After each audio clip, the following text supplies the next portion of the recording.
Queridos amigos, sejam bem-vindos ao canal Videira Espírita. Meu nome é Cristina Brito e este é o programa Projeto 15 Minutos, o Livro dos Espíritos. E aqui, diariamente, nós estudamos por mais ou menos 15 minutos o primeiro livro da codificação espírita realizada por Allan Kardec, o Livro dos Espíritos. Atualmente estamos na quarta e última parte deste livro, que trata de esperanças e consolações. É composta de 2 capítulos, nós estamos no 2º capítulo, cujo título é Penas e Gozos Futuros, ou seja, aqueles que viveremos ao retornar à pátria espiritual. Estamos no subitem que trata da natureza das penas e gozos futuros. Penas e gozos, ou seja, consequências negativas e positivas das escolhas que fizemos quando estávamos encarnados, não é? Vamos hoje para a questão 967. Pergunta Allan Kardec aos espíritos superiores: em que consiste a felicidade dos bons espíritos? Em que consiste a felicidade dos bons espíritos? Lembrando que nós ainda não somos bons espíritos, ainda estamos na condição de espíritos imperfeitos. Kardec pergunta, então, sobre a felicidade dos bons espíritos. E aqui os espíritos superiores respondem: a felicidade dos bons espíritos consiste em conhecerem todas as coisas, em não sentirem ódio, nem ciúme, nem inveja, nem ambição, nem qualquer das paixões que causam a desgraça dos homens. Então é interessante que às vezes nós pensamos em ganhar algo. Não, nós vamos ganhar na medida em que deixarmos de ter algo, deixarmos de ter essas paixões que nos ardem na alma, né? Ciúme, a inveja, a raiva, a cobiça, não é? Aí ele ia dizer a ambição negativa, não é? E então os espíritos continuam respondendo. Para eles, para os espíritos que já chegaram na condição de espíritos bons, o amor que os une é fonte de suprema felicidade. Não experimentam as necessidades, nem os sofrimentos, nem as angústias da vida material. São felizes pelo bem que fazem. Ademais, além disso, a felicidade dos espíritos é diretamente proporcional à elevação de cada um. Quanto mais elevado, mais feliz é. Por quê? Porque segue mais as leis de Deus e tem consequências positivas sobre isso. E continuam respondendo. Na verdade, somente os espíritos puros gozam da felicidade suprema, mas nem todos os outros são infelizes. Entre os maus e os perfeitos, há uma infinidade de graus em que os gozos são relativos ao estado moral. Então, esses maus estariam lá na 10ª classe, né? Seria lá a classe dos impuros, aqueles que ainda se comprazem no mal. Então, entre eles, da 10ª classe, os da 1ª classe, que são os puros, existem inúmeros graus de aprimoramento. E cada um vai sentir esta felicidade de acordo com o seu grau de pureza. Os que já estão bastante adiantados compreendem a felicidade dos que chegaram primeiro e aspiram a alcançar essa plenitude, constituindo-lhes esta aspiração uma causa de emulação, ou seja, de irem e quererem viver essas situações, mesmo que sejam extremamente desafiadoras, não é? Então, constitui uma causa de eu quero ir lá viver e não de ciúme, ou seja, ele tem e eu não tenho, ele tem e eu não tenho. Não, é um estímulo para que se vá vivenciar essas provas que vão dar esse progresso. Sabem que depende deles consegui-la, essa felicidade, e trabalham com esse objetivo, porém, com a calma da consciência tranquila, nada de ansiedade. Consideram-se felizes por não terem que sofrer o que sofrem os maus. É interessante que muitas vezes nós aqui, no estágio em que estamos, nós sofremos por quem está acima. Vejamos a sabedoria. Eles sofrem por quem está abaixo e ficam felizes por não estar abaixo. Não é? Nós ficamos felizes por estar acima. Eles estão felizes por não estarem abaixo. Né? Se entristecem pelos que estão abaixo. E nós nos entristecemos porque não estamos acima. É isso. É isso. Questão 968. Pergunta Kardec. Colocais a ausência das necessidades materiais entre as condições de felicidade dos espíritos. Sim, não tem necessidades materiais porque já estão desmaterializados, não é? Mas a satisfação destas necessidades, porque ele estava falando dos espíritos bons, certo? Então, colocais a ausência das necessidades materiais entre as condições de felicidade dos espíritos. Mas a satisfação destas necessidades, pergunta Kardec, não representa para o homem uma fonte de gozos, ou seja, os prazeres terrestres, que vimos no outro tópico, não é? Resposta: sim, de gozos animais.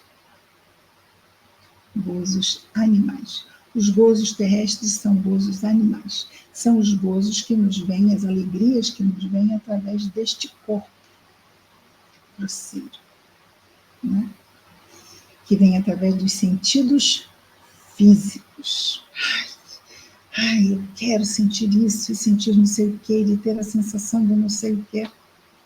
É isso. Então, Kardec pergunta: a satisfação dessas necessidades, que são desses gozos físicos, não representa para o homem uma fonte de gozos? Respondem os espíritos superiores: sim, de gozos animais. É uma tortura, porém, quando não pode satisfazer a essas necessidades. E não é?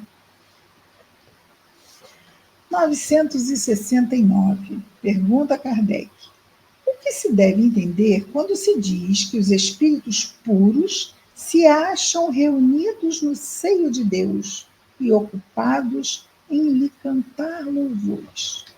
Ou seja, os espíritos puros se encontram reunidos no seio de Deus e se preocupam em cantar louvores para Deus. O que devemos entender disto?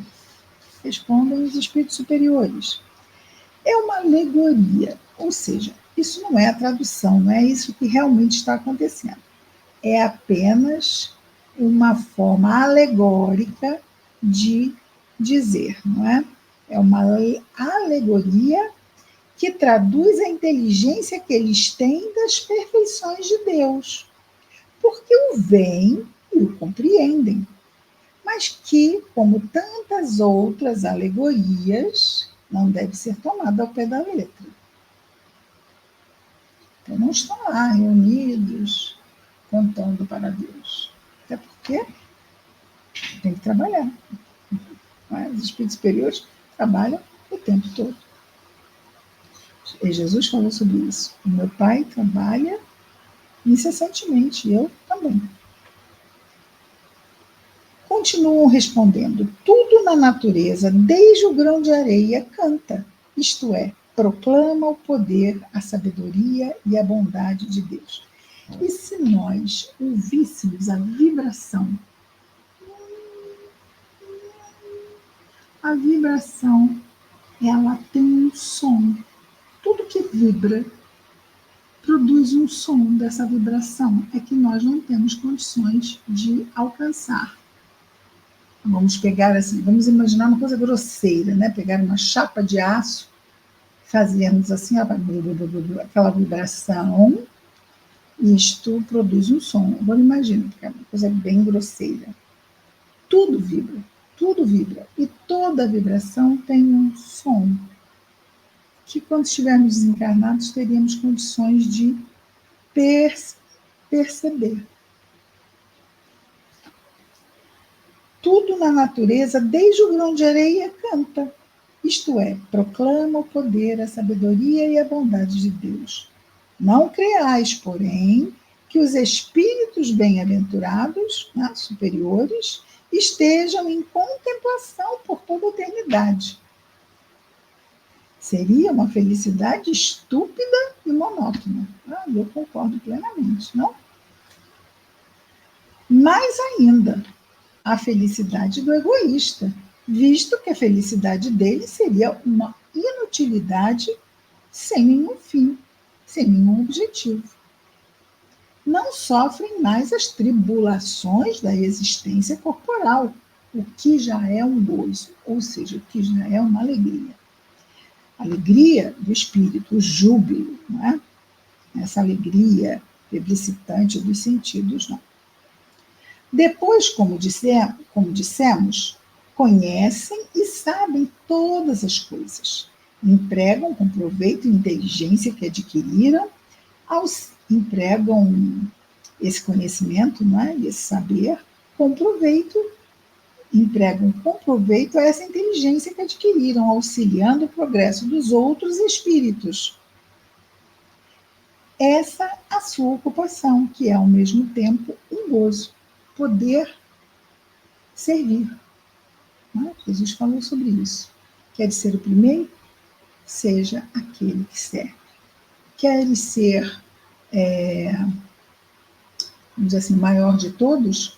Seja o servidor de todos, sirva a todos. Seja escravo de todos. Que é aquela questão mesmo de servir. Só que não tem nenhuma conotação de submissão externa. É uma vontade que o espírito se submete com prazer. Não é? Quando, por exemplo, nós cuidamos do nosso filho, do bebezinho, extrema responsabilidade, mas isso nos enche de quê? De alegria, de júbilo. É isso. Estarmos ali servindo aquele serzinho que chegou aos nossos braços e nos enche de alegria, porque é a tradução efetiva do nosso amor em ação. Exatamente como os espíritos superiores, como os espíritos puros, não é?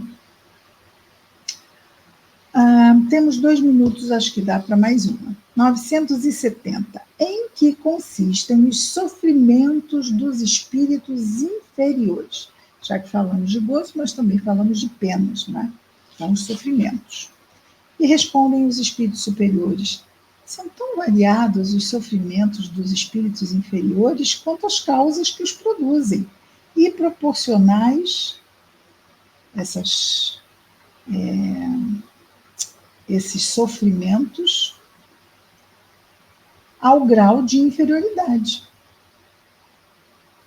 O grau de inferioridade vai responder tanto pelo grau do erro, quanto pelo grau, naturalmente, da repercussão da consequência. Podem resumir-se assim, então, os sofrimentos dos espíritos inferiores. Invejarem, olha só, resumindo o sofrimento dos espíritos inferiores. Invejarem tudo que lhes falta para ser felizes e não obterem. Invejam, mas não obtêm. Por quê? Tem que trabalhar no bem. Não vai vir por encanto. Verem a felicidade e não poderem alcançá-la. Pesar, ciúme, raiva, desespero por tudo aquilo que os impede de ser felizes. Remorsos, ansiedade moral indefinível. Desejam todos os gozos e não os podem satisfazer. É isso que os tortura. tortura. É isso que os tortura. Querem essa felicidade, mas não trabalham por ela. Querem todos os gozos, mas isso tem um preço forte. E esse preço alto, não é? É exatamente todos esses sofrimentos. Mas precisam de tempo para perceber isso. Que eles são vítimas deles mesmos e que a única forma de serem beneficiários de si mesmos é a ação no bem. Não tem outra forma. Não tem. Uma hora lá, se convencem, como um dia, muito provavelmente, muito certamente, também nós nos convencemos disto.